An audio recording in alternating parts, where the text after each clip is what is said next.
अभी रिसेंटली हमने last video में देखा कि हम डाइवर्जेंस को एक अलग तरीके से भी देख सकते हैं एंड हमने फिर यूजिंग डाइवर्जेंस थ्योरम ये एक्सप्रेशन डिराइव किया जिसमें हम बोल रहे थे कि divergence is equal to flux per unit volume over a small volume और एक इन्फिनिटेसिमल वॉल्यूम में। सो अब हम इसी एक्सप्रेशन का यूज़ करके डाइवर्जेंस के लिए एक्सप्रेशन निकालेंगे इन कर्वीलिनियर कोऑर्डिनेट्स। ओके, सो ऐसा करने के लिए what I can do is, सबसे पहले मैं एक किसी भी जनरलाइज कर्वीलिनियर कोऑर्डिनेट सिस्टम में एक छोटी सी वॉल्यूम को कंसिडर करूँगा। So either you can consider it like this. So ये एक पॉसिबल रिप्रेजेंटेशन है बट क्योंकि ये यहाँ पे ज़्यादा फिगर थोड़ी मैसी हो जाएगी इसलिए मैं इसको अलग से बना देता हूँ so that you are able to visualise it better. So एक मेरे पास वॉल्यूम है। सो इस वॉल्यूम में हम देख सकते हैं सबसे पहले I can represent the directions of Q1, Q2 and Q3। सो अब यहाँ पे हम एक चीज़ यूज़ करेंगे जो कि हमने लास्ट वीडियो में डिराइव करी है and that is the dr is equal to h1 dq1 times eq1 hat plus h2 dq2 times eq2 hat plus h3 dq3 times eq3 hat. Now इसका एक्सप्रेशन हम use करके बोल सकते हैं कि जो Q1 हैट की डायरेक्शन है that is the direction along the coordinate Q1, उस डायरेक्शन में हमारे पास डिस्टेंस का मेजर है h1 dq1। सो उस रीजनिंग को यूज़ करके we can write this distance to be h1 dq1। Similarly ये वाला जो distance, so this was this distance and ये वाला डिस्टेंस h2 dq2 हो जाएगा एंड ये वाला डिस्टेंस h3 dq3 हो जाएगा। Okay, so that is good enough. Now अब हम क्या करने वाले हैं, बिकॉज वी नो कि ये जो कोऑर्डिनेट सिस्टम है ये ऑर्थोगोनल कोऑर्डिनेट सिस्टम है, तो एक बहुत छोटी सी वॉल्यूम के लिए हम ये अप्रोक्सीमेशन ले सकते हैं कि ये पूरा रीजन एक क्यूबॉइड है, सिंपली बिकॉज ये तीनों एक्सिस परपेंडिकुलर है। ऐसा हमने ऑर्थोगोनल कोऑर्डिनेट सिस्टम के लिए अजम्पशन ली है कि अभी हम कर्वीलिनियर ऑर्थोगोनल कोऑर्डिनेट सिस्टम्स को देख रहे हैं। हम जब टेंसर्स पढ़ेंगे तब उसमें हम कर्व्ड स्पेस टाइम और कर्व्ड कोऑर्डिनेट सिस्टम्स को भी पढ़ेंगे। सो अभी के लिए we are going to limit ourselves to the orthogonal case, बाद में हम कर्व्ड केस को भी देखेंगे। So this is what we are going to do now, right. So यहाँ पे हमारे पास ये डिस्टेंस h1 dq1 हो गया, यहाँ पे ये डिस्टेंस h2 dq2 हो गया, ये डिस्टेंस h3 dq3 हो गया। नाउ अब हम क्या करने वाले हैं, अब हम फ्लक्स निकालने वाले हैं along each of the surfaces. So हम सबसे पहले इस वाले सरफेस के लिए फ्लक्स निकालेंगे, फिर हम इस वाले सरफेस के लिए निकालेंगे एंड मतलब सारे सरफेसेस के लिए फ्लक्स निकालेंगे। बिकॉज यू सी हमने अभी भी डिराइव किया कि जो डाइवर्जेंस है डेल डॉटेड विद एफ, यही हमारा मेन टारगेट है। हमें इसके लिए एक एक्सप्रेशन निकालना है in terms of h1, f1, f2 and f3। Now what are f1, f2 and f3, तो वो चीज़ हम देख लेते हैं सबसे पहले, राइट। सो लेट्स से कि जो मेरी वेक्टर फील्ड है इट इज़ इन इस वाले पॉइंट पे मेरी वेक्टर फील्ड किसी एक आर्बिट्ररी डायरेक्शन f पे है एंड ऑब्वियसली ये वेक्टर फील्ड फंक्शन होगा Q1, Q2 एंड Q3 का, बिकॉज ये वेक्टर फील्ड डिपेंड करता है कि किस पॉइंट पे हमें वहाँ पे इसकी डिफरेंट डायरेक्शंस होंगी, डिफरेंट मैग्नीट्यूड्स होंगे। बट इस वेक्टर को हम इसके तीन कंपोनेंट्स में भी ब्रेक कर सकते हैं, that is along Q1, Q2 and Q3। सो एक कंपोनेंट हो जाएगा F1 which is also a function of Q1, Q2 and Q3। एक दूसरा इसका कंपोनेंट हो जाएगा F2 जो कि Q1, Q2, Q3 का फंक्शन होगा। तीसरा कंपोनेंट हो जाएगा which is going to be F3 जो कि Q3 की डायरेक्शन में होगा। सो यहाँ पे मेरे पास तीन डिफरेंट पॉसिबल कंपोनेंट्स हैं F के। नाउ अब हम इन्हीं एक्सप्रेशंस का यूज़ करेंगे so to write an expression for F। So F जो कि Q1, Q2 एंड Q3 का एक फंक्शन है can be written as F1 EQ1 hat plus F2 EQ2 hat plus F3 EQ3 hat। Now EQ1, EQ2 and EQ3 ये variable vectors हैं, जैसा कि हमने स्फेरिकल कोऑर्डिनेट सिस्टम में देखा था कि आर वेक्टर जो है वो अपनी डायरेक्शन चेंज करता है, और more specific E R vector जो है अपनी डायरेक्शन चेंज करता है डिपेंडिंग अपॉन हम किस एंगल पे हैं, किस फाई और थीटा की वैल्यू पे हैं. सो इसका मतलब ये भी वेरिएबल है, एंड एवरी कोऑर्डिनेट और every unit vector is variable. It depends on which coordinate we are at. So ये चीज़ भी आपको ध्यान में रखनी है. एंड या तो अब हम क्या करेंगे, अब हम सबसे पहले इस रीजन को एक बार क्लियरली ड्रॉ करेंगे and then we will try to find out the flux. So ये रीजन कुछ ऐसा दिखेगा, एंड ये डायरेक्शन हमारी Q1 डायरेक्शन है. एंड अभी हम सबसे पहले देखेंगे कि हमें सबसे पहले निकालना क्या है. हमें total expression del dotted with F के लिए पता है कि it is equal to the d flux तो ओवर सम स्मॉल वॉल्यूम, जो कि इस पूरे रीजन की वॉल्यूम होगी, जो कि बहुत इजी है निकालना. बिकॉज यू सी यहाँ पे हमारे पास तीनों इस क्यूबॉइड के डायमेंशंस पता है, H1 dQ1, H2 dQ2 and H3 dQ3. सो ये जो dV होगा इस क्यूबॉइड की volume which is the multiplication of all these three. So ये हो जाएगा H1 H2 H3 dQ1 dQ2 and dQ3. Sorry, I am not able to see. Yeah so ये expression हमें देखने को मिलेगा वॉल्यूम के लिए. नाउ अब हम सिंपली इस डी फ्लक्स को निकालना चाहते हैं. तो डी फ्लक्स निकालने के लिए हम फ्लक्स निकालेंगे थ्रू एवरी पॉसिबल सरफेस. तो हमारे पास यहाँ पे 6 पॉसिबल सरफेसेस है, एक टॉप एंड बॉटम, एक बैकवर्ड एंड फॉरवर्ड वाला, एक ये वाला एंड एक आगे वाला. So these are the 6 surfaces that we have to consider. But simplification के लिए what we can do is, सबसे पहले हम फ्लक्स निकालेंगे only from this backward surface and this आगे वाला सरफेस. तो इन दोनों सरफेसेस से हम सबसे पहले फ्लक्स निकालना चाहते हैं. तो ये करने के लिए व्हाट वी कैन डू, तो हम इस डाइवर्जेंस को 3 पार्ट्स में ब्रेक कर सकते हैं. एंड दैट विल बी, हम सबसे पहले निकालेंगे flux along Q1 upon dV. सो इसका मतलब क्या हुआ कि मैं इन दो सरफेसेस का, ये जो बैकवर्ड वाला सरफेस है एंड फॉरवर्ड वाला सरफेस, इन दो सरफेसेस का फ्लक्स निकाल के ऐड कर दूंगा. So this will actually tell us कि how much fluid flow is happening, और फ्लूइड फ्लो की डाइवर्जेंस क्या है अलोंग द Q1 डायरेक्शन. सो ये चीज़ मेरे को निकालनी है. And similarly I can use the same thought process to find the flux for these 2 surfaces, ये वाला एंड ये वाला. सो ये हमारा फ्लक्स हो जाएगा along Q2. So let me just right that down. ये डायरेक्शन है Q2 एंड ये डायरेक्शन है Q3. सो इन दोनों के अलोंग भी हमारा सरफेस फ्लक्स आसानी से निकल सकता है. सो अब मैं डेल डॉटेड विद एफ को 3 पार्ट्स में ब्रेक कर रहा हूँ. D flux over dV along the direction of Q2, and last but not least is d flux over dV along the direction of Q3. So इस तरीके से मैं पूरे ग्रेडियंट को निकाल सकता हूँ और पूरी डाइवर्जेंस को निकाल सकता हूँ. सो सबसे पहले मैं इस चीज़ को कंप्यूट करूँगा.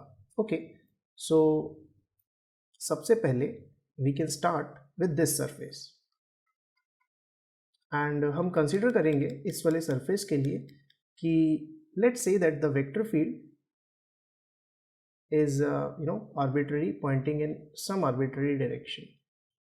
एंड जो एरिया वेक्टर होगा, रिमेंबर हमने पहले भी बोला है कि एरिया वेक्टर हमेशा वॉल्यूम के बाहर की तरफ पॉइंट करता है. सो इस केस में जो एरिया वेक्टर होगा वो नेगेटिव Q1 की डायरेक्शन में पॉइंट करेगा. सो इसको मैं DA1 बोलूँगा क्योंकि it is along Q1, not exactly along Q1 but along negative Q1. सो सबसे पहले what will be DA1 vector, हमें ये देखना पड़ेगा.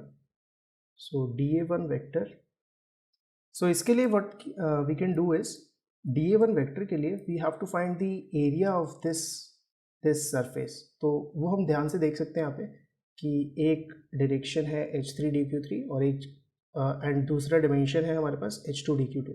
सो हम इन दोनों को मल्टीप्लाई कर सकते हैं to get the magnitude of the area, and direction है minus q one hat. So हम ये यूज़ करके यहाँ पे एरिया वेक्टर को लिख सकते हैं H two d Q two H three d Q three. So ये इस वाले सरफेस का एरिया है, एंड इसकी डायरेक्शन है minus of E Q one hat, तो मैं माइनस को आगे ले लेता हूँ, and E Q one hat. Okay, now इस सरफेस के अलोंग फ्लक्स निकालने के लिए, sorry I thought it was not visible, या सो इस सरफेस के अलोंग फ्लक्स निकालने के लिए what we have to do is we have to take the dot product of F with dA1. So what will this thing turn out to be? So this will be equal to f का component along the direction of EQ1 hat, because dot product में जो Q2 और Q3 direction वाले component होंगे वो contribute नहीं करेंगे, only this component will contribute which is F1, जो कि एक फंक्शन होगा Q1 Q2 Q3 का. So that's why we only get minus H2 H3 F1 dQ2 and dQ3. Now एक चीज़ आपको यहाँ पे देखनी पड़ेगी, एंड दैट इज़ कि मुझे फ्लक्स इस वाले सरफेस का तो मिल गया, दैट इज़ मुझे यहाँ पे वेक्टर फील्ड F पता थी. सो F1 is a function of Q1 Q2 and Q3, and जब हम यहाँ से यहाँ जा रहे हैं तो हम H1 dQ1 मूव कर रहे हैं. But what about the vector field on the centre of this surface? ये चीज़ निकालना ज़रूरी है, because we want to find out this which actually includes the flux from the back surface and the front surface. So ये चीज़ भी निकालना है हमें. सो इसके लिए what we can do is सबसे पहले हम इस एक्सप्रेशन को देखेंगे. इस एक्सप्रेशन में हमारे पास क्या क्या चीज़ें हैं? इस एक्सप्रेशन में हमारे पास dQ2 dQ3 जो कि इन्फिनिटेसिमल कोऑर्डिनेट है. सो ये चीज़ बिल्कुल भी डिपेंड नहीं कर सकती कोऑर्डिनेट पे, but H2 H3 and F1 ये तीन फंक्शंस का मल्टीप्लिकेशन है, ये डिपेंड करता है Q1 Q2 एंड Q3 पे. Now what do I mean by that? So आपने स्फेरिकल कोऑर्डिनेट सिस्टम के लिए HR H theta and H phi निकाला था. सो HR वाज 1 जो कि किसी पे भी डिपेंड नहीं करता था, so it doesn't depend on R theta and phi, but H theta depends on R and H phi depends on R sin theta. So it actually depends on R and theta, which is Q1 and Q2. So इसका मतलब ये है कि ये H2 और H3 भी depend कर सकते हैं on Q1, Q2 and Q3. So इसका मतलब ये हुआ कि ये टोटल एक फंक्शन हुआ जो कि डिपेंड करता है कि हम किस कोऑर्डिनेट की बात कर रहे हैं, राइट? सो यहाँ पे हमारे पास जो कोऑर्डिनेट था, ये वाला कोऑर्डिनेट, वो था Q1 Q2 and Q3, but जो इस फ्रंट सरफेस के सेंटर पे जो कोऑर्डिनेट होगा वो होगा Q1 प्लस dQ1. रिमेंबर मैं यहाँ से यहाँ तक सिर्फ dQ1 डिस्टेंस मूव कर रहा हूँ along this coordinate. Of course distance नहीं, आई वुड से कि कोऑर्डिनेट में dQ1 का चेंज आया, इसलिए मैं यहाँ पे Q1 प्लस dQ1 लिख रहा हूँ. एंड Q2 एंड Q3 में कोई चेंज नहीं आया क्योंकि मैं सेंटर टू सेंटर जा रहा हूँ, राइट? सो इसका मतलब ये है कि इस फंक्शन को मुझे अब इवैल्यूएट करना पड़ेगा at this point, okay, to find the flux here. और एक और चीज़, जो इस वाले पॉइंट पे एरिया वेक्टर होगा वो पॉजिटिव डायरेक्शन में पॉइंट करेगा. सो this will be dA1 prime, let's say dA1 prime, and जो वेक्टर फील्ड होगी it will B along, again यहाँ पे हम वेक्टर फील्ड को खाली Q1 की डायरेक्शन वाला कंपोनेंट यूज़ करेंगे, जस्ट बिकॉज यहाँ पे अगेन F2 और F3 वाले कंपोनेंट कंट्रीब्यूट नहीं करेंगे. सो दैट्स वाई अगर हम टोटल फ्लक्स लिखना चाहें इस वाले सरफेस और इस वाले सरफेस के लिए, which will be this quantity d flux of Q1, सो ये क्वांटिटी लिखना है मुझे. So what I can do is I can simply write d flux along Q1 not divided by dV is equal to, so सबसे पहले हम जो पीछे वाला सरफेस है उसके लिए लिखते हैं. पीछे वाले सरफेस के लिए हमारे पास Q1 Q2 Q3 एक फंक्शन है. सो ऑल्सो यहाँ पे हमारे पास एक नेगेटिव साइन आएगा पीछे वाले के लिए, सो it will B minus F1 H2 H3। So ये एक मल्टीप्लिकेशन है तीन फंक्शंस का, क्योंकि रिमेंबर H2 और H3 भी Q1 Q2 Q3 पे डिपेंड कर सकते हैं। हाँ, एक बार मैं लिख ही देता हूँ so that it is perfectly clear. So I mean to say that H1 is a function of Q1 Q2 and Q3, H2 is a function of Q1 Q2 and Q3, and similarly H3 is a function of Q1 Q2 and Q3. So you have to keep that in mind. Then ऐसा करने से I can write this is a function of Q1 Q2 and Q3. Remember यहाँ पे मैंने Q1 Q2 Q3 क्यों लिखा है? Just because मैं ये वाला फ्लक्स मैं इसको एक बार डिफरेंट कलर से लिखता हूँ. So let me choose a different colour. Yeah so this is from the first surface. And what is the first surface? So this is the first surface, the backward surface. Remember first surface का flux define हो रहा है Q1 Q2 Q3 point पे, right? So that's why हमने उसके लिए flux कुछ ऐसे लिखा है. एंड सिमिलरली अगर मैं लिखना चाहूँ flux for this second surface जो कि फ्रंट वाला है, इसके लिए मैं कैसे लिख सकता हूँ? It will be the same thing. Again यहाँ पे हमारे पास dq2 एंड dq3 भी आएगा. So I should write that dq2 and dq3. And जो सेकेंड वाले सरफेस के लिए हम फ्लक्स लिखेंगे, what will it be? So second वाले के लिए let me just write it here.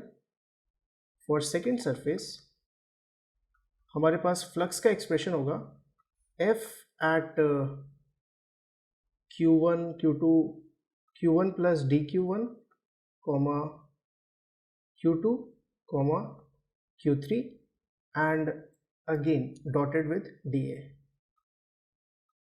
So a good thing to do would be to just say कि अगर मैं इस एक्सप्रेशन को लिख दूँ at this point Q1 plus dQ1 Q2 plus Q2 and Q3. So इस पॉइंट पे मैं लिख देता हूँ, right? So what will that be? Now यहाँ पे क्योंकि हमारे पास वेक्टर फील्ड भी पॉजिटिव डायरेक्शन में पॉइंट कर रही है, so F1 is pointing here and area vector is also in the same direction, that is plus Q1. सो इसका मतलब ये होगा कि इनका डॉट प्रोडक्ट पॉजिटिव होगा. So there will be no negative sign like this. So इसका मतलब यहाँ पे हम लिखेंगे plus F1 H2 H3 at the point Q1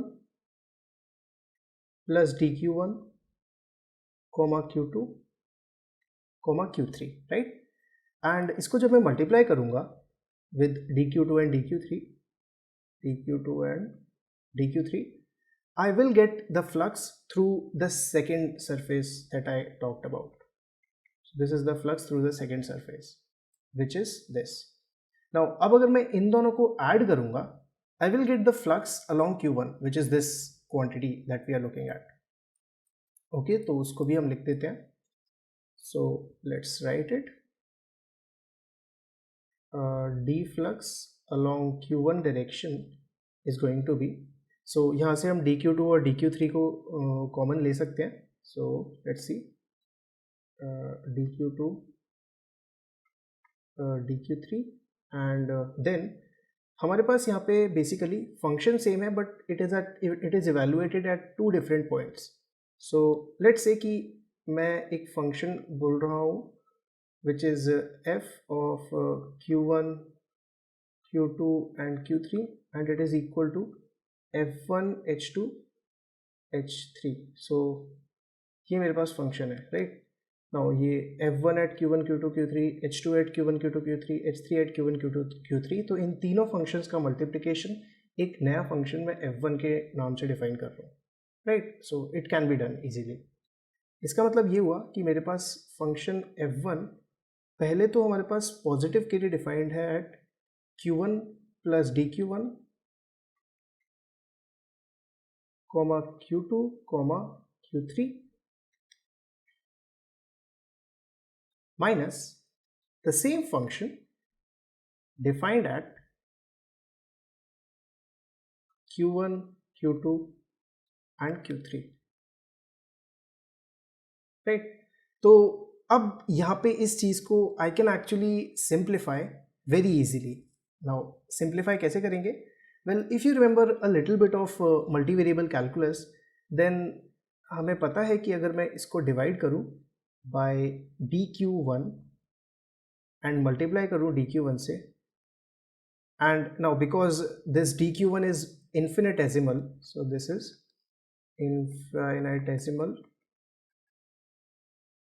that means कि एक बहुत छोटे डिफरेंस के लिए dq1 actually approaches 0, so this approaches 0, so एक बहुत छोटे चेंज dq1 के लिए this whole quantity can be written as the partial derivative of f1 with respect to q1।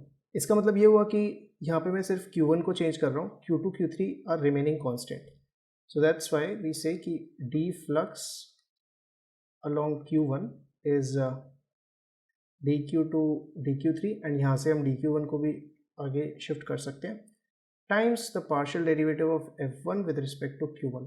Now what was f1? f1 was this product, f1, capital F1, h2, h3, so this will give us d flux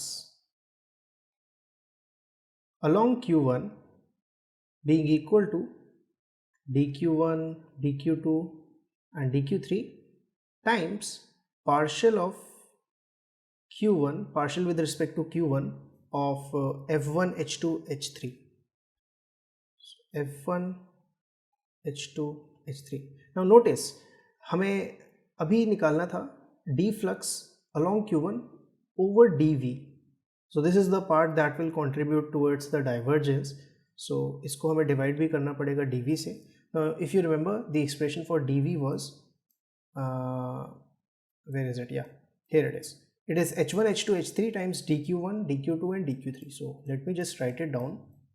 So we get h1 h2 h3 dq1 dq2 and dq3, so now if you notice we get a cancellation of these two terms, that means अगर हम सिर्फ q1 की direction की बात करें, then d flux along q1 over dv will be equal to 1 over h1 h2 h3 and partial with respect to q1 f1 h2 h3। now similarly अगर मैं यही चीज़ q2 डायरेक्शन के अलॉन्ग प्रोसीड करता, then आपको symmetry दिख रही होगी, and that is कि यहाँ पे हमारे पास वो वेक्टर फील्ड f का वो कंपोनेंट आएगा जिस डायरेक्शन के अलॉन्ग हम फ्लक्स निकाल रहे हैं, एंड उसी डायरेक्शन के अलॉन्ग हम पार्शियल डेरिवेटिव भी लेंगे, so it will be partial derivative with respect to q2 of f2, and यहाँ पे उस इंडेक्स को छोड़ के बाकी दोनों इंडेक्स आएंगे, सो h1 h2 sorry h1 h3, and यहाँ पे हमारे पास तीनों h1 h2 h3 आएंगे। सिमिलरली अगर मैं इसको q3 के अलॉन्ग देखता, सो dv it will B 1 over h1 h2 h3 partial with respect to q2 partial with respect to q3 because we have the direction is q3, so we have f3 h1 h2। Okay, so now सबसे पहले हम इसको एक बार visualise कर लेते हैं कि ये चीज़ और ये चीज़ क्या रिप्रेजेंट कर रही है। So as I mentioned earlier कि d flux along the second direction, that is along q2, will represent the flux of these two surfaces, so yeah, this surface and the backward surface, इन दो surfaces का flux। now इनके लिए area में सिर्फ दो direction आएंगी, h1 and h3 dq3, so that's why हमें h1 h3 multiply होते हुए दिख रहे हैं, साथ ही साथ हमें मल्टीप्लाई होते हुए दिखेगा f2 विच इज़ जब हम फ्लक्स फाइंड करेंगे, so we will multiply this f2 direction, so यहाँ पे हमारे पास f2 होगा, एंड यहाँ पे हमारे पास h1 है, यहाँ पे हमारे पास h3 है, तो हमारे पास f2 h1 और h3 का मल्टीप्लिकेशन आएगा जब हम d फ्लक्स अलॉन्ग q2 निकालेंगे। जैसे यहाँ पे f1 h2 h3 का आया, ऐसे ही वहाँ पे F2, H1 और H3 का आएगा, राइट। सिमिलरली अगर मैं थर्ड डायरेक्शन के अलॉन्ग निकालूंगा तो एरिया वेक्टर का कंट्रीब्यूशन आएगा यहाँ से, एंड जो फील्ड का कंट्रीब्यूशन है वो F3 वाला होगा। So that's why we are seeing this. Now हमने देखा अभी टोटल डाइवर्जेंस निकालने के लिए हमें इन तीनों क्वांटिटीज़ को ऐड करना पड़ेगा, राइट। सो अब अगर हम फाइनली टोटल एक्सप्रेशन लिखना चाहें for the divergence, so it's a big expression I know, so let's write it.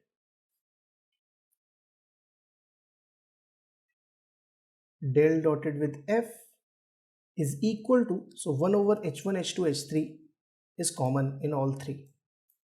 So it is going to be 1 over H1, H2, H3 and sorry हमारे पास partial derivatives हैं, so partial derivative with respect to Q1, F1, H2, H3 plus, now remember हमें इन तीनों expressions को add करना है, right? So ये तीनों expressions मुझे add करने हैं, so I will have partial with respect to Q2, sorry I should write it like H1, H1, F2, H3 so that मैं index की cyclicity को maintain रखूँ। ये remember मतलब इसको याद रखने में आसान रहता है, that's why I write it this way, partial with respect to Q3 of H1, H2 and F3. Okay, so this is the big expression for the divergence in generalized curvilinear coordinates. So ये expression बहुत ही बड़ा है, but it is also beautiful because इसमें इतनी ज़्यादा symmetry है। As you can see यहाँ पे हमारे पास मतलब ये cyclicity maintained हो रही है, जिसकी वजह से हम बोल सकते हैं कि it is a very great expression, it is a very nice expression and easy expression to remember. वैसे आपने देखा होगा कि इन spherical coordinates, so in spherical coordinates, तो spherical coordinates के केस में हमें पता है H1 is equal to HR is equal to 1 and H2 is equal to H theta is equal to R and H3 is equal to H phi is equal to R sin theta, right? तो अब हम इन तीनों equations का use करके हम del dotted with F लिखना चाहेंगे in spherical coordinates. So this will be 1 over R square sin theta. So हम इन तीनों को मल्टीप्लाई करेंगे, that is H1, H2, H3, we will get R square sin theta and यहाँ पे हमारे पास अंदर आएगा partial derivative with respect to Q1. Now this Q1 is basically R, so let me just write it. So partial derivative with respect to R of F1 H2 H3. So F1 हमारे पास एक vector field का component होगा along the direction of R, so I can also write it as F sub R. और H2 H3 क्या है? H2 into H3 is R sin theta, R square sin theta, so I can write R square sin theta plus partial with respect to, now second coordinate is theta, so we will write it partial with respect to theta of, so यहाँ पे हमारे पास multiplication है H1 F2 H3, so F2 को मैं F theta लिख सकता हूँ and H1 into H3 को मैं R sin theta लिख सकता हूँ, so this times this, right? So H1 into H3 is R sin theta. Okay, so let me write that down.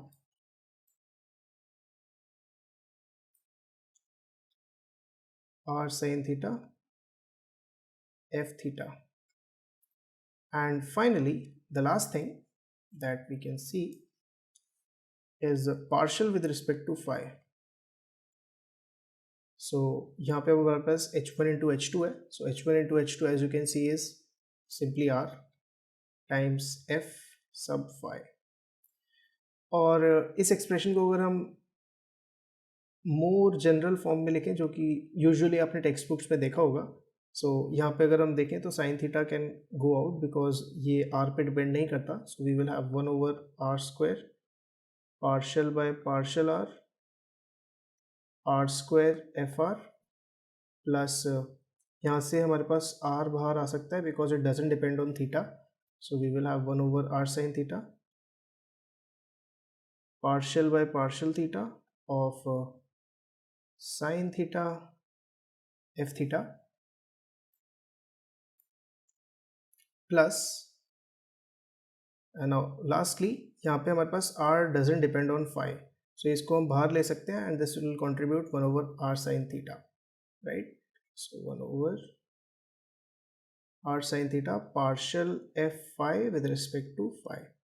Okay, so this expression is something जो कि आपने देखा होगा, usually text books में लिखा होता है, but आपने most of the time you might have taken it for granted, but इस बार हमने इस चीज़ को derive किया, so this actually feels really great and yeah, so I guess इस वीडियो के लिए इतना ही, and next वीडियो में we will actually derive something called the Laplacian. तो Laplacian basically divergence of gradient of some scalar function f होता है. So ये चीज़ हम नेक्स्ट वीडियो में डिराइव करेंगे एंड ये बहुत सिंपल है. यूजिंग दिस एक्सप्रेशन, हम इस एक्सप्रेशन का यूज़ करके हम सिंपली इसको डिराइव कर सकते हैं. So till then, good bye.